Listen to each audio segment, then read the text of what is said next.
रनिया। अच्छा, कांग्रेस खैरात में वोट चाहती है। कांग्रेस को मुसलमान तो खैरात में मिल जाता है, उसे बीजेपी का डर दिखा देती है कि बीजेपी तुम्हारे पास अत्याचार करेगी, ये करेगी, इसलिए मुफ्त में मुझे वोट दे दो। मुसलमानों के लिए कुछ करती तो है नहीं, मुसलमानों की एजुकेशन की बात नहीं करेगी।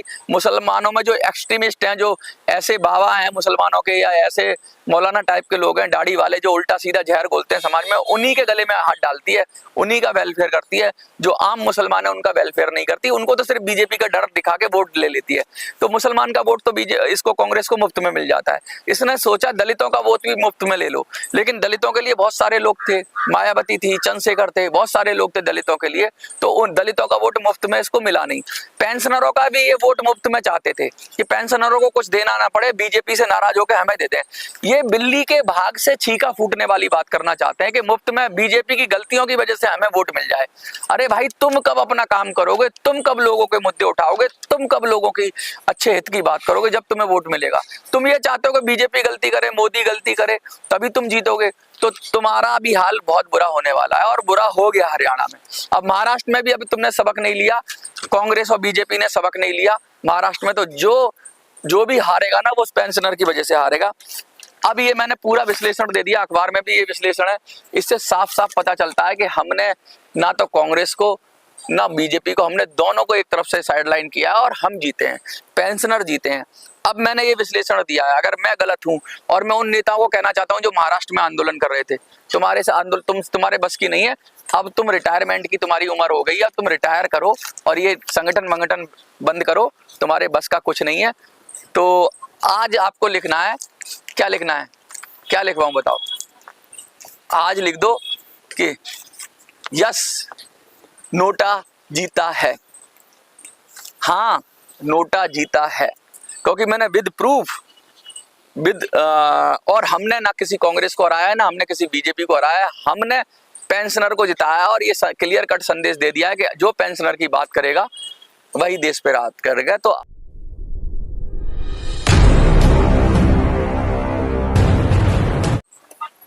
सभी साथियों को नमस्कार।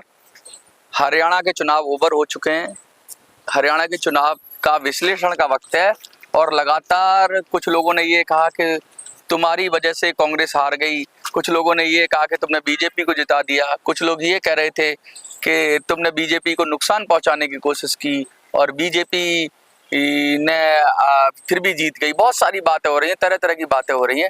तो इन सब बातों का जवाब एक ही वीडियो में दूंगा, और पूरे जोर से दूंगा, शोर से दूंगा, पूरी ताकत से दूंगा। और मैं अंत में यही कहूँगा कि पेंशनर जीते हैं, और वो मैं सिद्ध भी कर दूंगा कैसे पेंशनर जीते हैं, और कैसे हमारा जो हथियार था, जो ब्रह्मास्त्र था, वो चला और शानदार तरीके से चला। और चलने के बाद है ना, अब आपको एक छोटी छोटी मैं बात बता दूं। अभी अभी खबर आ रही है, हाल फिलहाल आप बड़े बड़ी मीडिया में खबर आ रही है कि श्रम मंत्री भी कह रहे हैं और वित्त मंत्री भी कह रहे हैं कि ईपीएस 95 पेंशनर का काम जल्दी कर देंगे।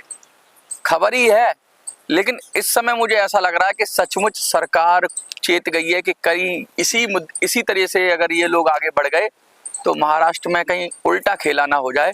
हरियाणा में तो बच गई, लेकिन महाराष्ट्र में कुछ गड़बड़ ना हो जाए, तो ये बात करेंगे। और हरियाणा में क्या हुआ, असल में कहानी क्या हुई, पिक्चर क्या हुई, कांग्रेस क्यों हारी या बीजेपी क्यों जीती, इन सब चीज़ों से पे विश्लेषण करने के लिए तो बहुत कर रहे हैं। लेकिन हम जो बात करेंगे कि पेंशनर कैसे जीत गया, पेंशनर को कैसे अपनी बात करने में, मनवाने में कामयाब हो गया, पेंशनर ने कैसे छाप छोड़ी हरियाणा आंदोलन में, हम उसकी बात करेंगे। टोटल मैं 17 सीटों के आंकड़े लेके आया हूँ। अखबार है, देखो मेरे हाथ में, अखबार का नाम है नवोदय टाइम्स, ये देख लो, नवोदय टाइम्स।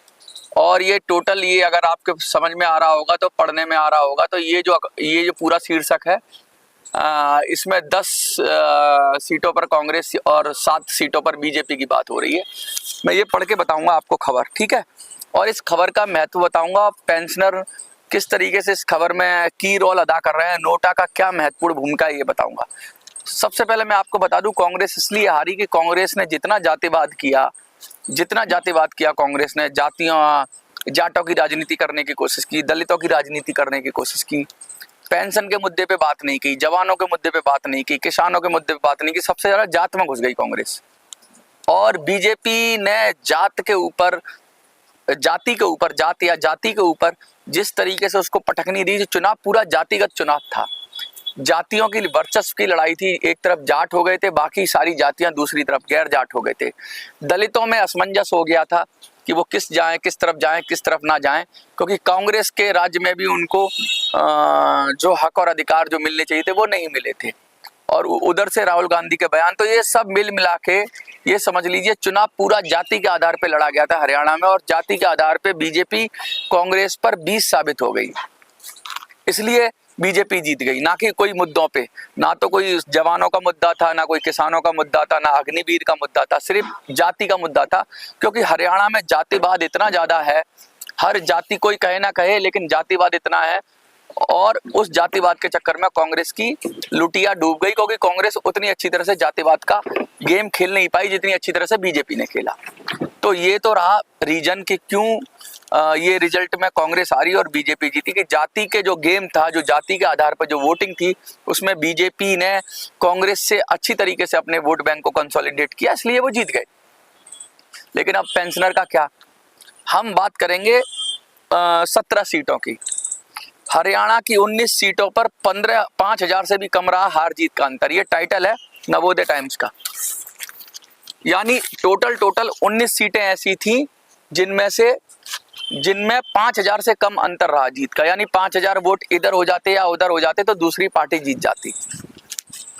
10 सीटों ने पलट दिया कांग्रेस का खेल। 19 में से भी 10 सीटों ने कांग्रेस का खेल पलट दिया। अगर वो 10 सीटों पे कांग्रेस अगर अच्छी बात कर लेती, पेंशनरों को साथ ले लेती 10 सीटों पे, तो कांग्रेस का गेम बन सकता था। लेकिन वो 10 सीटों पे कांग्रेस चूक गई। कांग्रेस पेंशनर का मुद्दा चूक गई और बड़े कम मार्जिन से कांग्रेस हार गई। इसी तरह 7 सीटें 7 सीटों पे बीजेपी हार गई बड़े कम मार्जिन से। तो यानी कि 17 सीटें हैं टोटल, जिसमें से 10 कांग्रेस हार गई और 7 बीजेपी हार गई। तो बीजेपी 7 हार जाती तो बीजेपी भी अगर 7 हार गई तो बीजेपी 7 और जीत जाती तो बीजेपी तो प्लस में आनी ही थी। यानी बीजेपी को अगर पेंशनर पे वोट से कोई फर्क नहीं पड़ने वाला था, क्योंकि उसने ऑलरेडी जाति का इतनी अच्छी तरीके से समीकरण सेट कर रखा था। तो इसलिए वो शायद तब भी सरकार बना लेती अगर और थोड़ा सा उसको नुकसान होता। लेकिन अगर कांग्रेस पेंशनरों की आवाज उठा देती, कांग्रेस के अगर राहुल गांधी पेंशनर की बात कर लेते, तो 36 से 46 सीटें हो जाती और 45 पे सरकार बन जाती। तो देखिए 10 सीटों से पलट दिया कांग्रेस का खेल, 10 सीटों ने पलट दिया कांग्रेस का खेल। तो यही मैं कहना चाह रहा हूं कि जो भी पार्टी पकड़ लेती, बीजेपी अगर हाथ पकड़ लेती पेंशनर का, तो अभी 2/3 बहुमत होता उसका बीजेपी का। ना तो बीजेपी ने पकड़ा, ना कांग्रेस ने पकड़ा, और पेंशनर चले गए नोटा पर। अब मैं सीटों का एक एक करके बताऊंगा। पहले मैं खबर पढ़ दूं आपको। अगर ये है नई दिल्ली 8 अक्टूबर विशेष, हरियाणा विधानसभा चुनाव में कांग्रेस जीती हुई बाजी हार गई। कांग्रेस की इस हार में 10 सीटों की सबसे अहम भूमिका रही। इन 10 सीटों पर कांग्रेस को 5,000 से भी कम अंतर से शिकस्त झेलनी पड़ी। वहीं उचाना कला में तो सिर्फ 32 वोटों से भाजपा प्रत्याशी विजयी हो गया।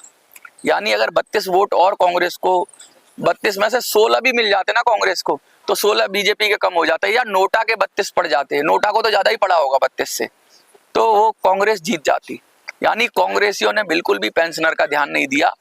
अगर पेंशनर का मुद्दा उठाते तो शायद आज हरियाणा में उनकी सरकार होती है कांग्रेसियों ने। और बीजेपी के लिए खतरे की घंटी है कि अगर अब कांग्रेस ने मुद्दा उठा लिया पेंशनर का महाराष्ट्र में, या कांग्रेस ने कहीं राहुल गांधी ने बयान दे दिया, तो बीजेपी के लिए खतरे की घंटी है। ये बीजेपी समझ चुकी है कि 20, 25, 30, 40, 50 सीटें ऐसी हैं जिन पर मार्जिन बड़ा कम रहेगा। इसलिए बीजेपी का आला कमान सक्रिय हो गया है, निर्मला सीतारमण सक्रिय हो गई हैं और श्रम मंत्री सक्रिय हो गए हैं, और ये कोशिश कर रहे हैं कि कोई ना कोई खबर दे दें, पेंशनर को लॉलीपॉप दे दें, या पेंशनर को, अब इनको पता चल गया है कि अब पेंशनर नोटा की तरफ जा रहा है, तो कहीं ऐसा ना हो कि खेल उल्टा हो जाए। अभी तो कांग्रेस का खेल बिगड़ा है, और कांग्रेस कहीं इस खेल को समझ गई तो कहीं बीजेपी का खेल महाराष्ट्र में ना बिगड़ जाए, इसलिए सचेत हो गए। और बीजेपी वाले इसीलिए खबरें आ रही हैं जो आपको 2-4 नेता लोग बता रहे हैं कि श्रम मंत्री से बात हो गई है और वित्त मंत्री ने कहा है कि भाई पेंशन का काम कर देंगे, महाराष्ट्र चुनाव से पहले कर देंगे। तो सबसे पहले उन सबको बधाई जिन्होंने संघर्ष करके, कुछ के दिल में कांग्रेस होगी लेकिन कांग्रेस को वोट नहीं दिया, कुछ के दिल में बीजेपी होगी लेकिन बीजेपी को वोट नहीं दिया, संघर्ष करके अपनी पार्टी की लीग से हटके, किसी की हार जीत के जाल में ना फंस के नोटा को वोट दिया। इसलिए आपका धन्यवाद।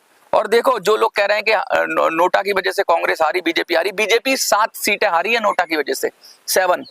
कांग्रेस 10 हारी है तो बीजेपी भी 7 हारी है। अगर बीजेपी के पास 48 है तो 7 और जोड़ दो, इतनी हो जाती है। अगर नोटा वाले नहीं रोकते उसको तो बीजेपी इतनी आगे जाती। कांग्रेस की 10 सीटें गई हैं, यानी आप समझो कि हमने दोनों का खेल बिगाड़ा है।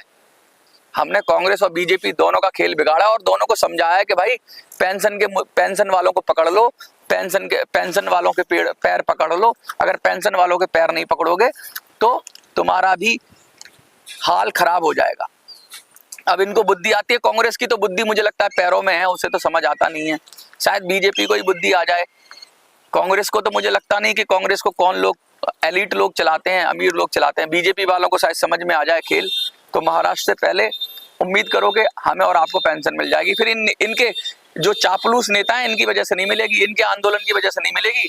जो हरियाणा में संघर्ष था और महाराष्ट्र में आंदोलन कर रहे थे, अब देखना महाराष्ट्र में ये क्या करेंगे।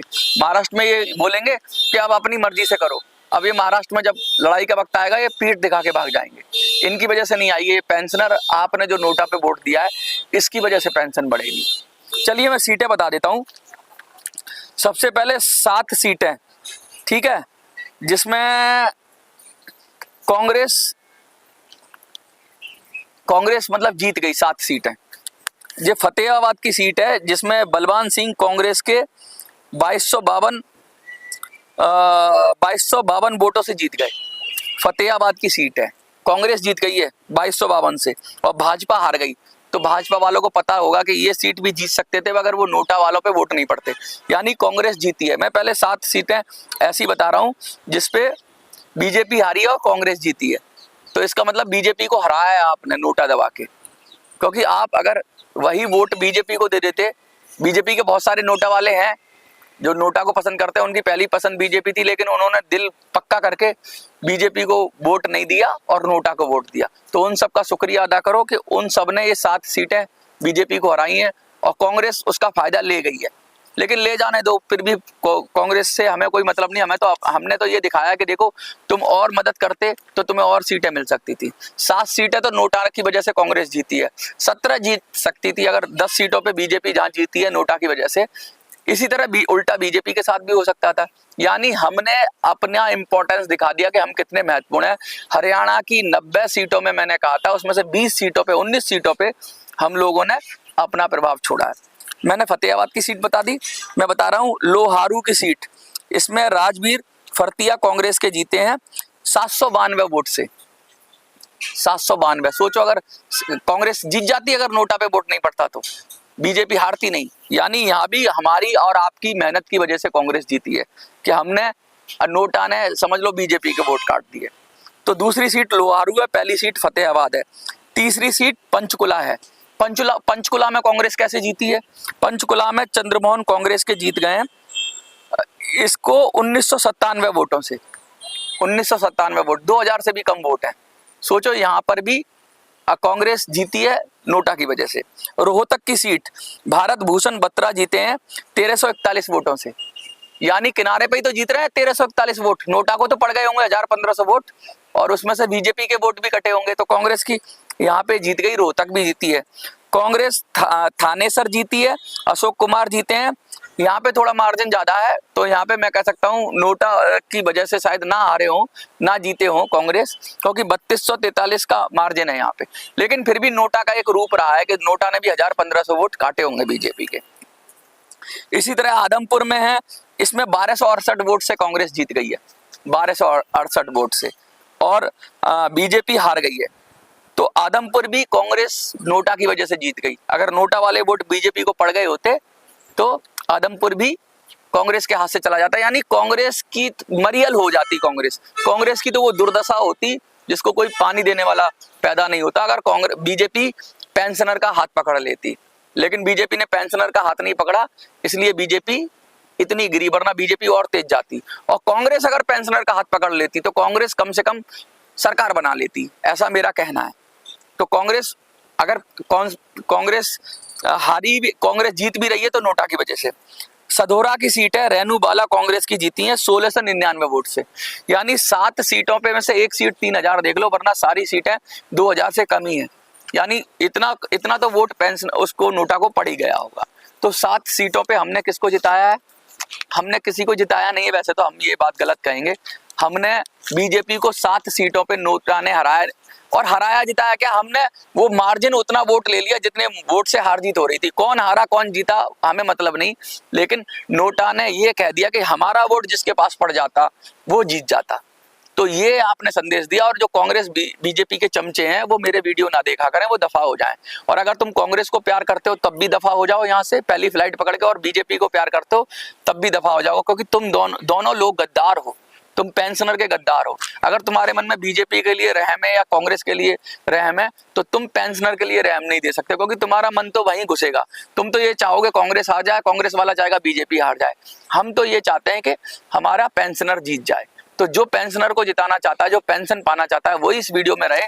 कांग्रेस बीजेपी वाले पहली फ्लाइट पकड़ के निकल जाएं। अब हम बात करते हैं कांग्रेस कहां कहां हारी। बीजेपी ने 10 सीटें जीत ली। तो वो एक तो असंध की सीट है, असंध की सीट में योगेंद्र सिंह राणा भाजपा के जीते हैं 2300 वोटों से।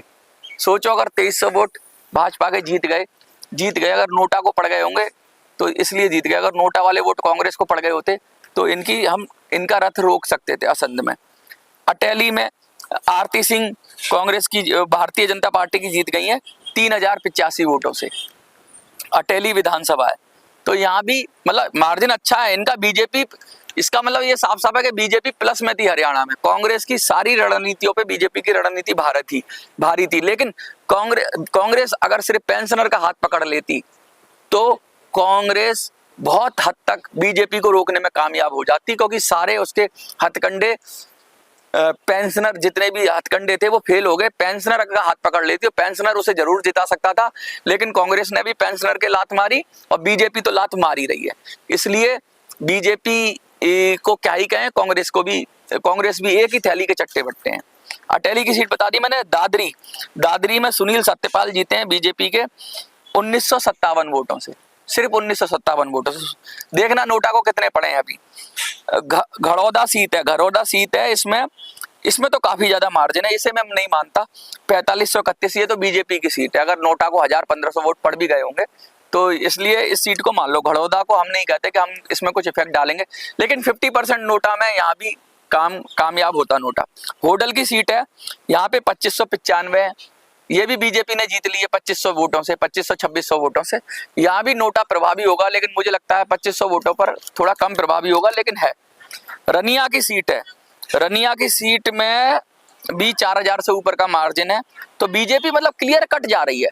बीजेपी के रथ को कोई रोक पा रहा था तो वो सिर्फ नोटा रोक सकता था, या नोटा में पड़े हुए वोट रोक सकते थे। लेकिन बीजेपी बड़ी तेज जा रही थी, क्योंकि कांग्रेस की जातिवाद की वजह से, कांग्रेस की उल्टी सीधी नीतियों की वजह से, कांग्रेस की देश विभाजनकारी नीतियों की वजह से, उल्टे सीधे बयानों की वजह से, दलितों के खिलाफ बात करने की वजह से, और एक बहुत बड़ा हिंदू वर्ग है उसके खिलाफ भी अंट संट बयान आ जाते हैं इनके नेताओं के, और भारत के टुकड़े गैंग के खिलाफ समर्थन में भी चले जाते हैं ये लोग।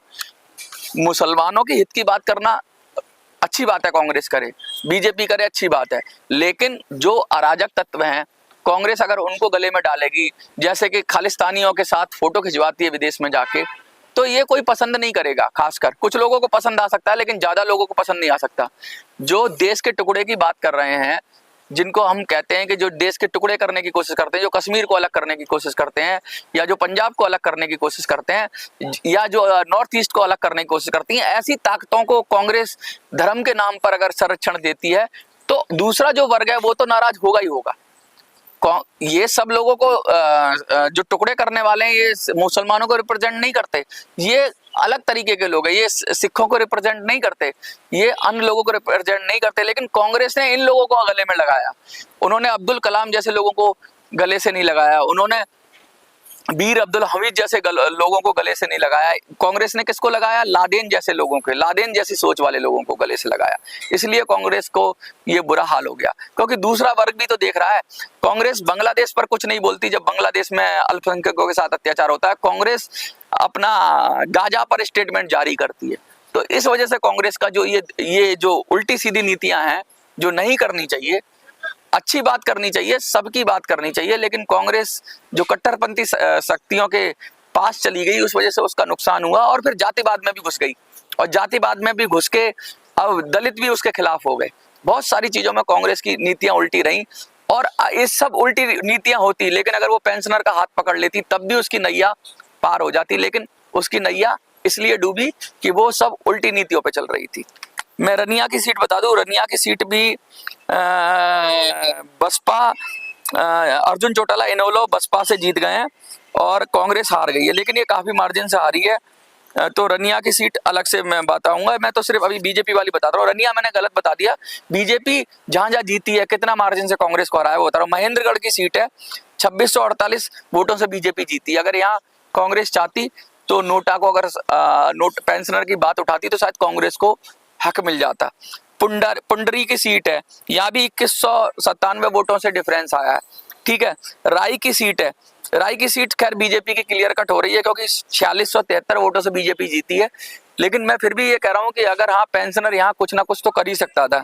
सफीदो एक जगह है, यहाँ की 4000 से बीजेपी जीती है। उचान कला, ये 32 वोटों से चतुर्भुज अत्री भारतीय जनता पार्टी के जीत गए हैं। देवेंद्र चतुर्भुज अत्री और विजेंद्र सिंह कांग्रेस के हार गए हैं 32 वोटों से। सोचो अगर नोटा होता तो कांग्रेस जीत जाती ना। यानी टोटल 50-50 रहा।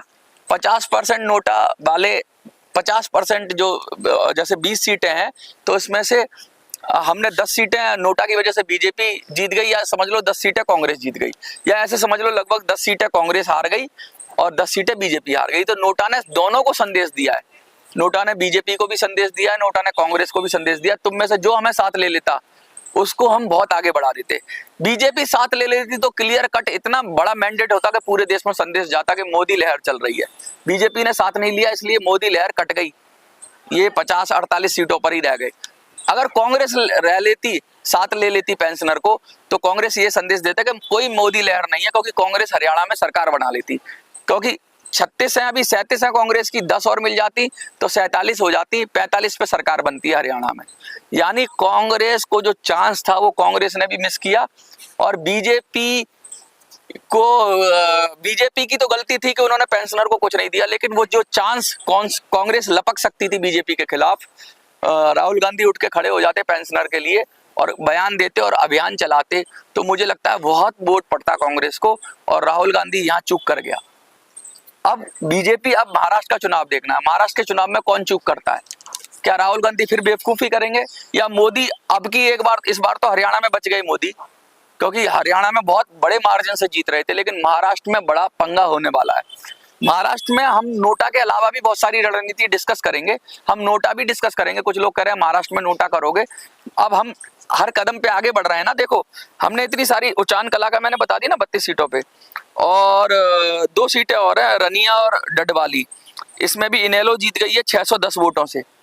तो सोचो इनेलो जीत गई, अगर 610 वोट नोटा पे पड़े होते तो नोटा पे 610 से ज्यादा होंगे तो इनेलो को भी हमने सीट दिलवाई है, वरना बीजेपी कांग्रेस को कोई सीट मिल गई होती। इसमें से कांग्रेस के हारे हैं, इसमें कांग्रेस के हारे, तो एक सीट डब्बाली भी कांग्रेस जीत सकती थी अगर वो पेंशनर को साथ ले लेती।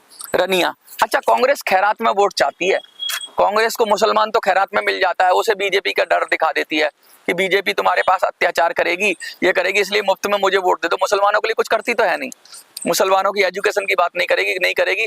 मुसलमानों में जो एक्सट्रीमिस्ट हैं, जो ऐसे बाबा हैं मुसलमानों के, या ऐसे मौलाना टाइप के लोग हैं दाढ़ी वाले, जो उल्टा सीधा जहर बोलते हैं समाज में, उन्हीं के गले में हाथ डालती है, उन्हीं का वेलफेयर करती है। जो आम मुसलमान है उनका वेलफेयर नहीं करती, उनको तो सिर्फ बीजेपी का डर दिखा के वोट ले लेती है।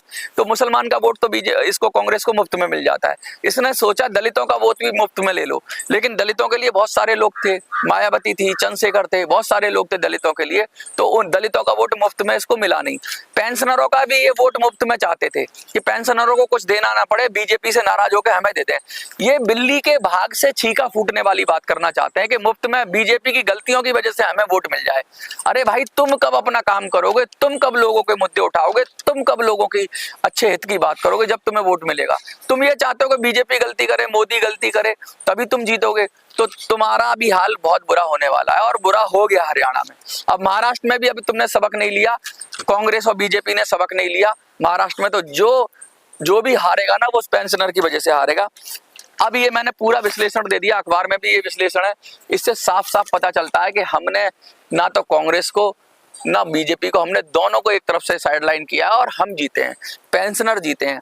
अब मैंने ये विश्लेषण दिया है, अगर मैं गलत हूं, और मैं उन नेताओं को कहना चाहता हूं जो महाराष्ट्र में आंदोलन कर रहे थे, तुम्हारे से आंदोलन तुम्हारे बस की नहीं है, अब तुम रिटायरमेंट की तुम्हारी उम्र हो गई है, अब तुम रिटायर करो और ये संगठन बंद करो, तुम्हारे बस का कुछ नहीं है। तो आज आपको लिखना है, क्या लिखना है, क्या लिखवाऊं बताओ? आज लिख दो कि यस नोटा जीता है। हाँ, नोटा जीता है, क्योंकि मैंने विद प्रूफ और हमने ना किसी कांग्रेस को हराया, ना हमने किसी बीजेपी को हराया, हमने पेंशनर को जिताया और ये क्लियर कट संदेश दे दिया है कि जो पेंशनर की बात करेगा वही देश पे राज करेगा। तो आप लिख दो कमेंट सेक्शन में, नोटा जीता है। कल लिखा था नोटा जीत गया, आज लिख दो नोटा जीता है, और पूरी अथॉरिटी से लिखना, क्योंकि मैंने पूरे फैक्ट के साथ आपको बताया है। और कांग्रेस बीजेपी वाले पहली फ्लाइट पकड़ के निकल रहे हैं यहाँ से। धन्यवाद, नमस्कार।